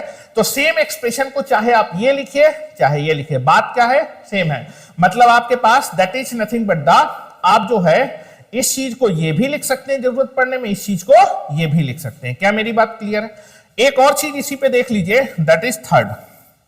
अगर कभी आपके पास a की power 1 upon m into n, अगर ये लिखा है, इसको आप कैसे एक्सप्रेस कर सकते हैं? क्या मेरी बात क्लियर है? समझने की कोशिश करिएगा बेटा। a की power 1 by m into n, तो इसको मैं लिख सकता हूं a की power 1 by m into whole power 1 by n। आपका जब मल्टीप्लाई होगा तो यही आ जाएगा, इसको ऐसे लिख सकते हैं। अब देखिए यहां पर ये तो nth रूट बन जाएगा और अंदर mth रूट, तो पहले मैं इसको लिख देता हूं, this is called nth root a की पावर 1 बाई m।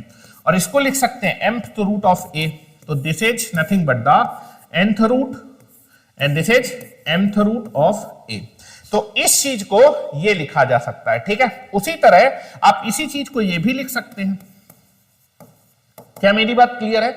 इसको आप ये भी लिख सकते हैं a की पावर 1 बाई n की होल पावर 1 बाई m। क्या मेरी बात क्लियर? ठीक है, क्या मेरी बात क्लियर है? मेरे ख्याल से सभी को मेरी बात क्लियर होगी। ठीक है, अब आप देखेंगे कि दैट इज ये लिखा है mth रूट लिखा है और ये आपका nth रूट, तो पहले mth रूट को लिख देता हूं, तो this is written as a mth root, और ये लिखा है a की पावर 1 बाई n, और ये क्या लिखा है nth रूट ऑफ a, तो this is nothing but the, ये आपका mth रूट आ गया और अंदर आपके पास nth रूट आ गया। तो इसका मतलब है कि दैट इज यहां पर जो मल्टीप्लिकेशन में किसी भी nth रूट को आप पहले लिख सकते हैं, बाद में mth रूट को लिख सकते हैं, या फिर आप पहले mth रूट को लिख सकते हैं या फिर nth रूट को। तो जब भी आपके पास फ्रैक्शनल पावर में मल्टीप्लिकेशन होता है तो कोई भी आप जो है फ्रैक्शनल पावर पहले लिखिए या फिर कोई भी बाद में लिखिए, उससे कोई फर्क नहीं है, दोनों की दोनों वैल्यू कैसी आएंगी, इक्वल आने वाली। क्या मेरी बात यहां तक क्लियर है? तो हमारे जितने भी दैट इज एक्सपोनेंट के रूल थे वो सारे के सारे रूल क्या होते हैं बेटा, कंप्लीट होते हैं। अब हम पहले जो है आज की क्लास खत्म करने से पहले जो हमने सीखा है उसके कुछ क्वेश्चन ट्राई करते हैं, और कल पहले मैं आपकी रिवीजन क्लास करूंगा, मतलब जितना भी मैंने आज पढ़ाया है उस पर बेस छोटे छोटे क्वेश्चन करवाऊंगा जिससे कि आपके कॉन्सेप्ट बिल्डअप हो, और उसके बाद हम लोग जो है एडवांस लेवल के क्वेश्चन भी करने वाले हैं। क्या मेरी बात क्लियर है? चलिए तो आते हैं क्वेश्चन की तरफ। ठीक है, चलिए तो पहला क्वेश्चन आपकी स्क्रीन पे ये रहा। क्या आप लोग मुझे इस क्वेश्चन का आंसर बता सकते हैं कि इस एक्सप्रेशन को जब हम कैलकुलेट या फिर सिंप्लीफाई करेंगे तो इस एक्सप्रेशन की वैल्यू कितनी आएगी? दैट इज विवान, क्या आप इस क्वेश्चन का आंसर बता सकते हैं? चलिए देखते हैं, क्लास 7th का स्टूडेंट क्या इस क्वेश्चन का आंसर दे सकता है? दैट इज विवान, आपको नाक नहीं कटानी है, आपको अनुराग सर ने पढ़ाया है और अनुराग सर का स्टूडेंट हमेशा आंसर करता है। ठीक है, आप इसका आंसर दे सकते हैं? बिल्कुल बिल्कुल बिल्कुल, यहां पर विवान का आंसर बिल्कुल ही करेक्ट है, बिल्कुल ही करेक्ट है। चलिए तो यहां पर आते हैं बेटा, देखिए क्लास 7th के बच्चे ने इसका आंसर जो है बिल्कुल करेक्ट दिया है। ठीक है, चलिए तो अगर क्लास 7th का बच्चा इसका आंसर दे सकता है तो कोई भी छोटी क्लास का या फिर बड़ी से बड़ी क्लास के बच्चे को तो इसका आंसर दे ही देना चाहिए। चलिए आते हैं इधर, देखें आपके पास क्या लिखा हुआ है? अच्छा, क्वेश्चन को करने के कई सारे तरीके होते हैं, जिनमें से एक तरीका मैं आपको बता रहा हूं, ठीक है। दैट इज 625 की पावर में लिखा है 1/2 की होल पावर में लिखा है माइनस का 1/4 की होल पावर में क्या लिखा है बेटा? 2 लिखा है। क्या मेरी बात क्लियर है? क्या मेरी बात क्लियर है? ठीक है, चलो यहां पर आइए, देखिए पहले मैं इसको कैलकुलेट करता हूं बेटा, इसको कैलकुलेट करता हूं। ध्यान से देखिए, a की पावर में होल पावर है, तो ये दोनों पावर आपस में क्या हो जाएंगे बेटा? मल्टीप्लाई हो जाएंगे, ठीक है। तो दिस इज 625, ये दोनों पावर आपस में बेटे कैसी हो जाएंगी? मल्टीप्लाई हो जाएंगी। कि होल पावर में कितना आ जाएगा? 2, और माइनस माइनस प्लस हो जाएगा, 2 इंटू 4 कितना हो जाएगा? 8। तो दिस इज 625 की पावर में कितना हो जाएगा? 8, ठीक है। This is nothing but the 625 की पावर में 1/8 की होल पावर में बेटा कितना हो जाएगा? 2। अब फिर से लगा सकते हैं, a की power m whole power m, तो ये पावर आपस में क्या हो जाएगी बेटा? मल्टीप्लाई हो जाएगी। तो दिस इज 625 और ये पावर आपस में मल्टीप्लाई हो गई, 2 से कट जाएगा, दिस इज 4। तो दिस इज 625 की पावर में कितना आ जाएगा? 1/4। अब देखो जो आंसर दिए हुए हैं उसमें 4 है, 5 है, 2 है, 8 है, तो आप दैट इज 625 को क्या लिख सकते हैं? दैट इसके प्राइम फैक्टर कर लीजिएगा, तो 25 का होल स्क्वायर होता है, तो 25 इंटू 25, और 25 को लिख सकते हैं 5 का स्क्वायर इंटू 5 का स्क्वायर, और 5 बेटा अगर बेस सेम है तो पावर मल्टीप्लाई हो गई, तो 5 की पावर में कितना आएगा? 2 + 2 4, तो दैट इज 625। जब आप इसके प्राइम फैक्टर करेंगे तो ये कितना हो जाएगा? 5 की पावर में 4 की होल। अगर किसी को दिक्कत है तो आप कर सकते हैं, दैट इज 625 5 से डिवाइड करिएगा तो मेरे ख्याल से that is nothing but the कितना बार? दैट इज कितना आएगा? 1 2 5, फिर 5 से डिवाइड करेंगे, दिस इज 25, फिर 5 से डिवाइड कर दीजिएगा तो 5 बचेगा, और 5 से डिवाइड करेंगे तो दिस इज 1। तो 625 को क्या सकते हैं? 5 इंटू 5 इंटू 5 इंटू 5, 5 की power 4, and that is a की power m whole power m, तो ये पावर आपस में क्या हो जाएगी बेटा? मल्टीप्लाई हो जाएगी, और 4 से 4 कट जाएगा, तो 5 की पावर में 1, और किसी की पावर में रिजल्ट कितना आएगा? 5। तो पहले क्वेश्चन का आंसर क्या आ जाएगा बेटा? बी पार्ट आ जाएगा। क्या मेरी बात क्लियर है? क्या मेरी बात क्लियर है? तो मेरे ख्याल से सभी को बेटा मेरी बात क्लियर होगी। नेक्स्ट आते हैं नेक्स्ट क्वेश्चन पे, ठीक है। चलिए, बोल रहा है कि इस एक्सप्रेशन को सिंपलीफाई करके बताने की, जब मैं इसको सिंपलीफाई करूंगा तो इसका आंसर क्या आएगा? यहां देखिए, चलिए करते हैं। क्या लिखा है? 5 लिखा है, दैट इज 8 की पावर में 1/3 प्लस दैट इज 27 की पावर में 1/3, and that is nothing but the whole power में कितना लिखा है? 1/4 लिखा है। क्या मेरी बात क्लियर है? अब देखो यहां पर बेटा दैट इज मल्टीप्लीकेशन नहीं कि तुम पावर को डिस्ट्रीब्यूट कर दो। क्या मेरी बात क्लियर है? तो दैट इज सबसे पहले मैं इसको कैलकुलेट करूंगा, फिर मल्टीप्लीकेशन और फिर पावर, ठीक है। क्या मेरी बात क्लियर है? तो पहले मैं इसको कैलकुलेट करने जा रहा हूं। तो आप देखेंगे 8 को लिख सकते हैं 2 का क्यूब, 27 को लिख सकते हैं 3 का क्यूब, तो दिस इज 5। इसको लिख सकते हैं 2 का क्यूब की होल पावर में 1/3, 27 को लिख सकते हैं बेटा 3 का क्यूब की होल पावर में 1/3, और पूरे की पावर में कितना है बेटा? 1/4। क्या मेरी बात क्लियर है? हाँ मेरी बात क्लियर है। अब a की पावर m होल पावर है, तो ये पावर मल्टीप्लाई होगी, यहां भी पावर मल्टीप्लाई होगी, तो this is nothing but the 2 की पावर में 3 इंटू 1/3, ये पावर मल्टीप्लाई हो जाएगी, यहां भी ये पावर मल्टीप्लाई हो जाएगी, दिस इज होल पावर में कितना आ जाएगा? 1/4। 3 से 3 कट जाएगा, 3 से 3 कट जाएगा, 2 की पावर में 1 दैट इज 2, 3 की पावर में 1 दैट इज 3, तो ये आ जाएगा 5, और ये आ जाएगा 2 प्लस 3 की होल पावर में बेटा कितना आ जाएगा? 1/4 विल बी देयर। क्या मेरी बात क्लियर है? ये कितना हो जाएगा? ये आपके पास यहां पर बेटा मेरे ख्याल से जो हमारे टाइपराइटर हैं उन्होंने कुछ गड़बड़ कर दी है, ठीक है। चलिए तो देखते हैं, this is nothing but the, यहां पर कितना आ जाएगा? This is nothing but the, ये 5 और ये 5, तो मेरे ख्याल से यहां पर आपके पास अगर आप इसको लिखना चाहें तो क्या लिख सकते हैं? That is nothing but the, ये हो जाएगा 5 इंटू 5, होल पावर में बेटा कितना आ रहा है? That is 1/4। क्या मेरी बात क्लियर है? मेरे ख्याल से सभी को बेटा मेरी बात क्लियर होगी। और मेरे ख्याल से यहां पर दैट इज 5 की पावर 3 था यहां पर बेटा, दैट इज 125 था, ठीक है, तभी आपका आंसर इनमें से मैच कर पाएगा। तो इसको बेटा सही कर देते हैं, इस क्वेश्चन को सही कर देते हैं। हमारे टाइपराइटर ने लिखने में थोड़ी सी गलती कर दी है, ठीक है। मैं इस क्वेश्चन को बेटा सही करने जा रहा हूं, इस क्वेश्चन को मैं थोड़ा सा सही कर देता हूं, नहीं तो आपका आंसर मैच नहीं होगा। तो कई बार टाइपराइटर लोग इतनी जल्दी में होते हैं कि वो आपका जो आंसर है या फिर टाइपिंग को गलत लिख देते हैं, ठीक है। This is nothing but the, इसको यहां मैं लिख देता हूं दिस इज, इसको ब्लैक कलर से पहले कर देते हैं, इसको हटा देते हैं। यहां पर ये लिखा है दैट इज 125, क्या लिखा है बेटा, ये 125 लिखा है बेटा। This is nothing but the 125, तो ये 125 लिखा है। यहां भी मैं कर देता हूं 125, 125, 125, 125, और ये कितना आ जाएगा, दैट इज 125। और बेटा 125 को क्या लिख सकते हैं, 5 का क्यूब लिख सकते हैं। दिस इज 5 का क्यूब इंटू 5 की पावर में 1 की होल पावर में 1/4। और बेटा अगर बेस सेम होता है, मल्टीप्लिकेशन में पावर ऐड हो जाती है, तो दैट इज 5 की पावर में क्या हो जाएगा, 3 + 1, ये पावर क्या हो जाएगी, ऐड हो जाएगी। तो 5 की पावर 4 की होल पावर 1/4, a की power m whole power n, तो पावर आपस में क्या हो जाएगी, मल्टीप्लाई हो गया, 4 से 4 कट जाएगा, तो 5 की पावर में 1 और किसी की पावर में रिजल्ट सेम नंबर, तो इसका आंसर भी कितना आ जाएगा, 5 आ जाएगा। C part is the correct answer.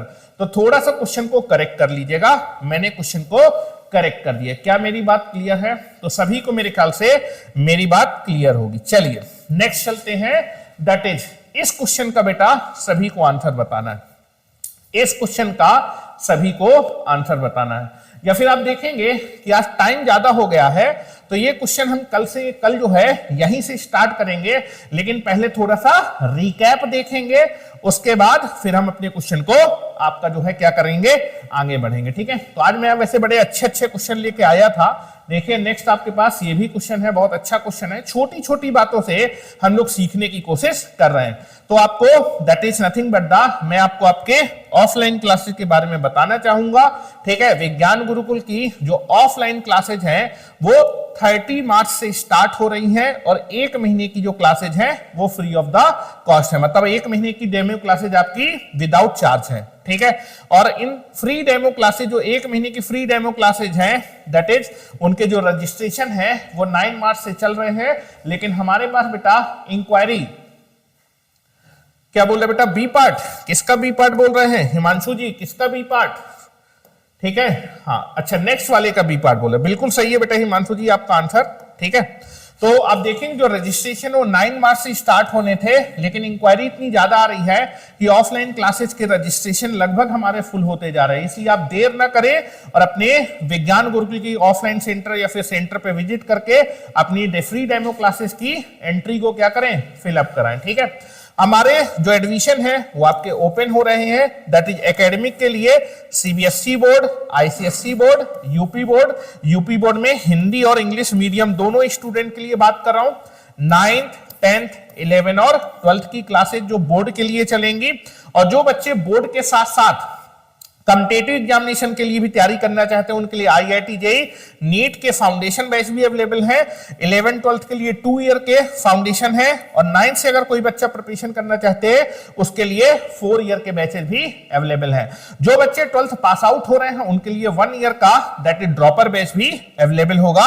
और हमारे जो एड्रेस है, मोबाइल नंबर आपको ये स्क्रीन पर दिए हैं, इन मोबाइल नंबर पे भी आप कांटेक्ट कर सकते हैं। और साथ ही साथ जो हमारा ऑफलाइन सेंटर का जो एड्रेस है शाहजहांपुर में अंटा चौराहा के पास तक्षशिला पब्लिक स्कूल है। तक्षशिला पब्लिक स्कूल से जस्ट पहले सिन्हा क्लिनिक की गली में 500 से 100 मीटर की डिस्टेंस आपको अंदर चलना है। वहां पर विवेकानंद पब्लिक स्कूल का जो आपके पास नीचे वाला ग्राउंड फ्लोर का कैंपस है, उसी कैंपस में हमने जो है दैट इज विज्ञान गुरुकुल का सेंटर खोला हुआ है। और ये संस्था ही शाहजहांपुर की एकमात्र संस्था है जो आपको कंपटीशन के लिए दैट इज आपकी ऑफलाइन क्लासेस प्रोवाइड कर रही है, जिसमें फिजिकली टीचर आपके सामने प्रेजेंट होके आपको दैट इज कंपटीशन की तैयारी करवाएगा। बाकी शाहजहांपुर में जितने भी कोचिंग संस्थान हैं जो कंपटीशन की तैयारी कर रहे हैं वो हाइब्रिड मोड में चल रहे हैं, टीचर कहीं और होगा और स्टूडेंट आपका यहां पर स्क्रीन पे बैठ के उनके सामने पढ़ेगा, आपको पढ़ाएगा कोई और, डाउट और कोई क्लियर करेगा। तो ये सारी की सारी बातें फिजिबल नहीं होती हैं, फिर ये एनवायरनमेंट कंपटीशन के लिए आपको प्रिपेयर नहीं कर पाएगा।